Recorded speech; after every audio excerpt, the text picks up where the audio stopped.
I just bought an AI robot and I wanted to create this video to document my initial impression, my thoughts, and as a point of reference to go back to, because when it ships and it's hanging out with me here in the room and in the studio, we can compare my first impressions to reality when this comes to life. I'm going to dive into the website right now. If you think this is something futuristic or unheard of, no, this is real. This has absolutely happened. This just happened yesterday. And I'm going to talk you through my thought process, why I took the dive, and what we can expect of this crazy world where there are going to be AI, humanoid, android robots walking around with us. Here it is right here. It's called Neo, the home robot. And you see that for the low price of only $20,000, you too can own this humanoid robot. Funny things that I didn't notice as I was going through it. Like I was let me give you first impressions. I have seen the movie I, Robot, and so there's a little bit of an ominous thought where you're like, this is a bad idea. The bridge is out ahead. Why would we give robots the ability to do fully human actions, like a hand that can hold things like a knife or a weapon or whatever, legs that could run, lift, like all the regular human capabilities, but now hyper intelligent and moving to a world where it's like we trust them more and more and more. And honestly, I cannot.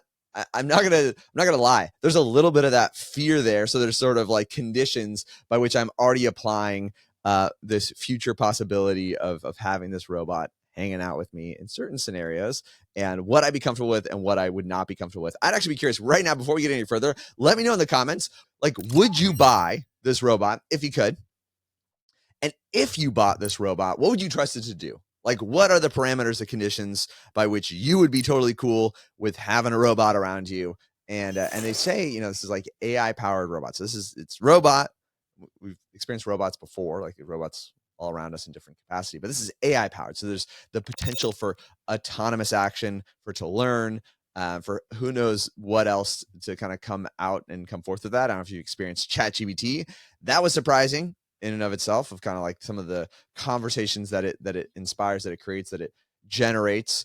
Now you apply that to physical being and the ability to act and look and function kind of humanoid. I don't know. So let me know down in the comments. But continuing on, I saw this immediately. Shout out to Jenna Leading Hand. She sent me this message on Facebook, and immediately I was like, done. I bought it. I did not think very long about this. Probably because I was like, I just love the bleeding edge of tech. Like I'm here for it. I understand this is not going to be incredible. This is not going to be as good as version 2, version 3, whatever it is. But like first iPhone, I'm there for it. There's another piece around it where we do certain things where making something novel or remarkable is beneficial to the business. So I could already imagine a scenario, even if this guy severely underperforms. Let's say we're at Level Up next year and I've got AI robot bartending. Is that remarkable? Would you like to be there? Would you like to be in the room? I'm hoping yes. I'm hoping yes. And so this is sort of already in the marketer's mindset of like, I can imagine a use case around marketing. I'll get into what I was thinking from like a personal application here. But so first thing that happened, sent it to me, is on my phone. I didn't even realize there were 3 colors. And so I ordered this neutral tone. But honestly, I don't know. That seems like I don't know if dark is too scary. Maybe neutral is like friendlier. Maybe that's good. Maybe I shouldn't change my mind there. But so I ordered the neutral tone. I did not even know there were different colors. I kind of thought, what a gimmick. They only send the one that's going to get dirty. And so they have like a little cleaner that goes with it. I'm like, I can just imagine all the extra maintenance to go into keeping our robot clean. My first impressions are it's a little bit creepy. This whole idea, I'm definitely not super comfortable with it. I was comfortable enough to purchase it. Height on this one, if you're wondering, like, what's the size? I think it's 5'6". So not the smallest person. Like, I think that would mean he or whatever it. The robot is taller than my wife, and so I can imagine she'd feel extra uncomfortable with this kind of masculine robot hanging around. And so I can talk to you through kind of like conditions there that I'm already imagining. One, this dude's not coming into the house. There's no way. There's no way I'm letting a robot sleep, live, do anything inside the house and be around my kids. It just feels like the consequence is too high. In the same way that, like, I don't think if I had a 16-year-old who was learning how to drive, I would not give them full self-driving mode inside of a Tesla. Like, I love full self-drive mode as an adult. For my kids, not going to do that, because if I know if it glitches at an intersection, I'm like, okay, I have years of driving experience behind me. I can adjust to this. I didn't fully trust it completely. You know, there's like a healthy level of hesitation there. For the kids, for the family, no way is he coming anywhere around our actual house. So he's going to be a work robot. He's going to hang out with me. Maybe we'll do studio time. We'll do podcasts together. We will be at events. And so that's the lens by which I'm looking at thinking about this. Is I'm thinking like, okay, we already do events. This would be kind of a cool, remarkable thing. You can imagine him decked out in an HLPT shirt there. He'd look pretty good in it, right? So we'll dress him up and he'll bartend and do other fun stuff with us. But so immediately, I definitely don't feel comfortable with the idea of having him just like actually be a home robot. So it says home robot. To me, he's a work robot. But imagine, like, this is the actual website. Like, there's not much else I can show you on this page. It's really just like, buy it, don't buy it. Watch a couple photos. I thought there is some FAQ. So I click into FAQ. They can open these up. So it's going to, delivery begins in 2026. This makes me think that this is like December 2026. When someone says 2026, I'm like, fingers crossed that I will actually have this before October. I'll be very surprised. Like, I'll be delighted, but like when someone says 2026 or like it's the year there, I'm like, cool. It's going to be New Year's Eve 2026 is when this will ship, and even then, like maybe early 2027. So we'll see. If I purchase it, do I need a subscription? No. So they have two options. They have subscription or purchase. I 1,000%. I mean, for me, I went subscription. I'm not buying this thing outright. I don't fully purchase full self-driving mode. I've learned enough that it's just nonsense. And this way, what I expect is if I get it, I ship it month one. I'm like, this doesn't perform how I want. I'm like, cool, back to the closet for you. Kind of like with my Starlink. I buy the dish. And then if I need it, it's the season where the internet goes out, it's windy, I turn on the subscription. When I don't need it, I turn off the subscription.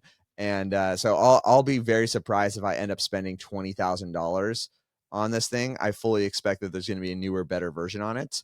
And so at that price of $6,000 a year, I probably won't even use it every month of the year. We'll see what the terms come out to there. Is it suitable for home? It says it's designed for household use. Safety guided every step. So they're trying to be super safe there. Should be used as intended. Users should remain attentive during operation and must always follow product safety instructions. So it's kind of like you need to watch him when he's working here, and they've got a whole list of safety guidelines there, because I can only imagine the crazy lawsuits. Like I don't know if you remember, like years ago, it's not even that long ago, every time a Tesla was involved in an accident, it was all about like, was it full self-driving? Like, why did the Tesla get in an accident? And you realize like the vast majority of the time there was another car that was doing it, because the Tesla was safer. They're robotic. Their sensors were actually safer than an average car, but they were not immune from accidents. And so in the same way, I expect glitches and accidents to happen with this robot, and that's why I'm not definitely not bringing him into the house. So is he a good investment? They're like, he's equipped for helping hand in every typical home. So they're trying to like focus on what kind of tasks that you can do there. He's got natural walking, sitting, standing, kneeling, and stair climbing. I don't think they talk about strength. Let's see. We're going to keep going through this. Does he charge? He does. He charges. And I think the understanding was he can connect himself. So you have a charger. It's set in place. It remembers where the charger is. It goes back, plugs himself in when he needs to. Pre-orders, it's only pre-orders. I'll tell you, back in the day, I told myself I'll never buy something before it exists. I broke that rule here. So odds are this is going to be an absolutely tank product and it'll never come to light. I hope not, but they said it was fully refundable. And so I bought in. Does it connect to the internet? He comes with 5G and you can connect into home Wi-Fi. Is he autonomous? He works autonomously by default, but for a chore request it doesn't know, you can schedule an expert to guide it. This is what's interesting. I think the majority of stuff is going to be like manned. It's sort of like manned drones. They're going to have a team of folks, probably overseas, that are literally running these robots for all of like the scheduled learning tasks. And so one of the examples, at least on the mobile app here, was the idea of bartending. Now, some folks are like dogging it, like, this is horrible. It's not really AI. Like, it's just going to be people running behind the scenes. And I'm like, for $500 a month, I'm for it. I'm actually more happy about a person running my robot and just controlling to do certain things, because like, why not? Like, I actually feel more secure about like someone with a, joystick controlling what the robot's doing than necessarily, fully AI autonomous actions happening there. And so I fully expect right out of the gate, the first thing I'm going to do, as soon as they give me like a shipping date, I am going to start a niched down robot renting service. So for folks who want to just have it for their event for a couple hours at a time, I fully expect to ship out the novelty. I actually think it's like the first and foremost like use case there. And if you're watching this, you're like, oh my gosh, I could copy Matt. You absolutely can. We don't get that many viewers. I don't think there's that many people that think the same idea. And really, ideas are worthless anyways. It's all about execution. So for us to create like a little micro leasing, robot leasing arrangement here where it's just taken for 2 hours at a time, I think people would pay. I mean, I'm in California in SoCal. I think I can do it for a few $100s an hour, and they'd happily pay, $1,000 to have a robot bartender or something like that. And so for weddings, for events, for corporate stuff, even like coffee barista. So I fully expect to experienceify the robot and get it out to as many businesses in the SoCal area. And I'm curious to see on my $500, per month investment here, what's the ROI on the robot leasing world. Maybe I should buy another one. Actually, I should reserve another one. But we'll see. That's my plan for use case on this robot.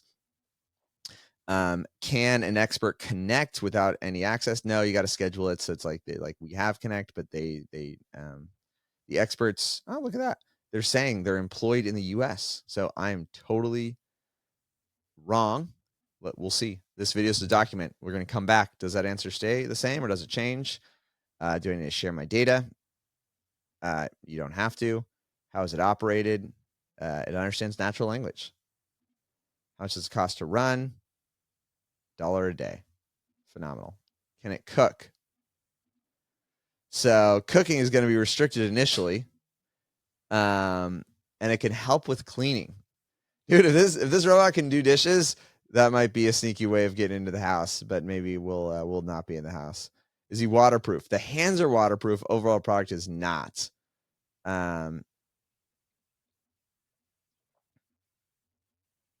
This is hilarious. They got a little cheeky comment here. Should your Neo get wet, an automatic order will be placed for a child-sized plastic swimming pool and 100 kilograms of basmati rice. I don't know if you guys ever did that with a phone, where you had to put the phone in the cup of rice to dry it out.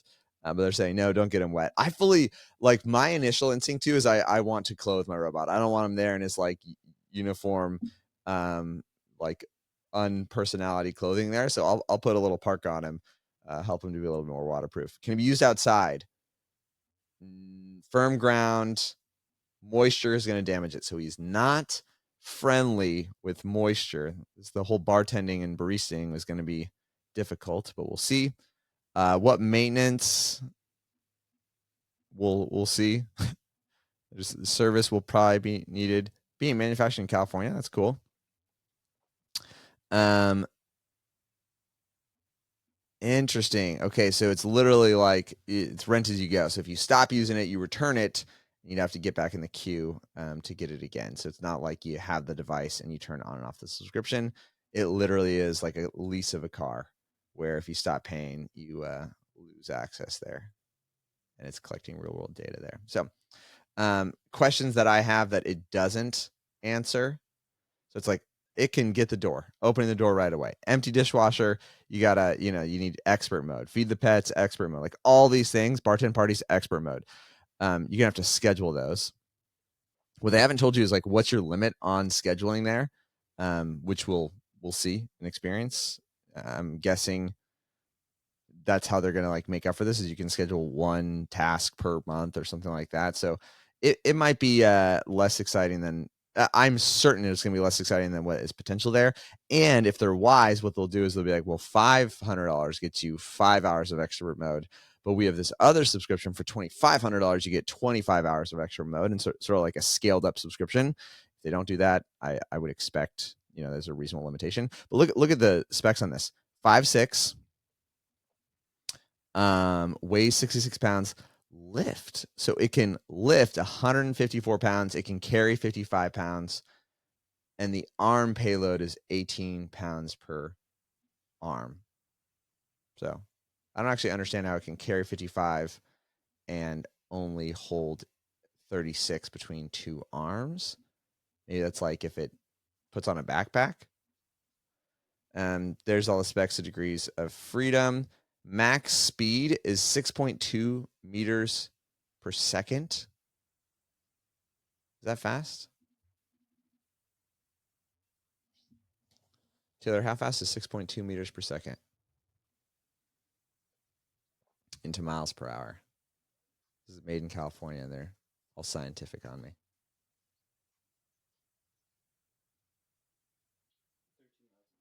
13 miles an hour.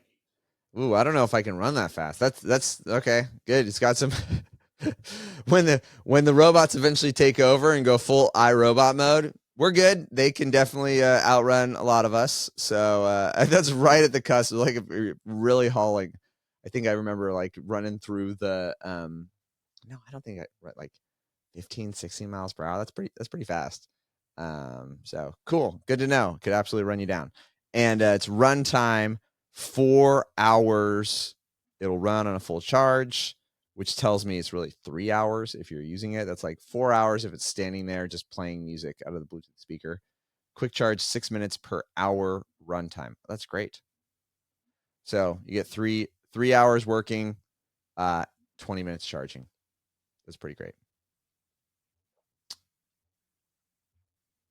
I kid you not, like this is me doing more digging in and research than before I purchased it. So the who knows what all this means, and I'll be super interested and intrigued to see if this is the specs that they ship with.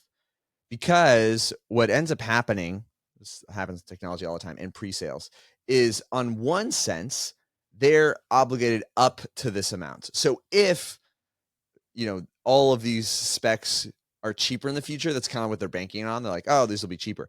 There have been occasions, especially with like AI models, where the new model is better and cheaper. And in that case, they'd be like, well, let's upgrade it because they're just economically driven anyways there. So it'll be interesting to look back. Like I said, this is kind of like a part one, just to document the process, and I'll come back and look at it. But so right now, the questions they do not answer is how many expert mode hours or sessions do you get? These are we know that there's a lot of tasks like laundry, emptying the dishwasher, where you need an expert from 1X can remotely supervise its actions, add a scheduled time to help it learn new abilities and get the job done. And so the question in my mind is, how many hours do you get? So how many tasks can I schedule? Because they're saying it's US based. So if it's US based, and they're a California-based company, like I just can't imagine they could bill that out for anything less than $50 per session. But maybe early on, they're using it as kind of like this is training protocol. So how many sessions, how many tasks can we teach it? Does it actually learn the task after it does it? So if after I bartend once, is it good to go and it can bartend again? Or is this really kind of like a stopgap until the software, and the hardware kind of advance enough so that it can truly do it, all these things autonomously? But there is the Neo robot. I am a proud,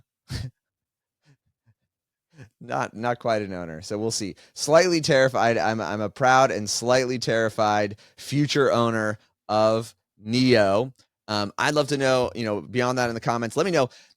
Maybe I'll do a poll on naming my Neo robot, because I'm not going to call him Neo. So if you guys got names for the HLPT robots, I'd love to know what your suggestions are there.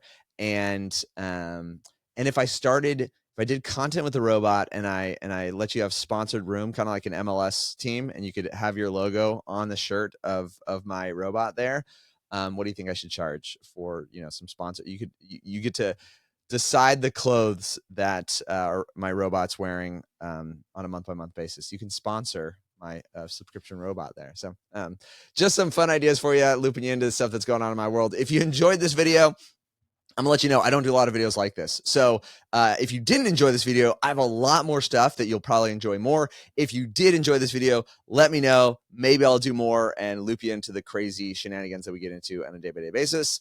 But thank you so much for watching this video. Smash that like button, do all the stuff, and I'll see you on the next one.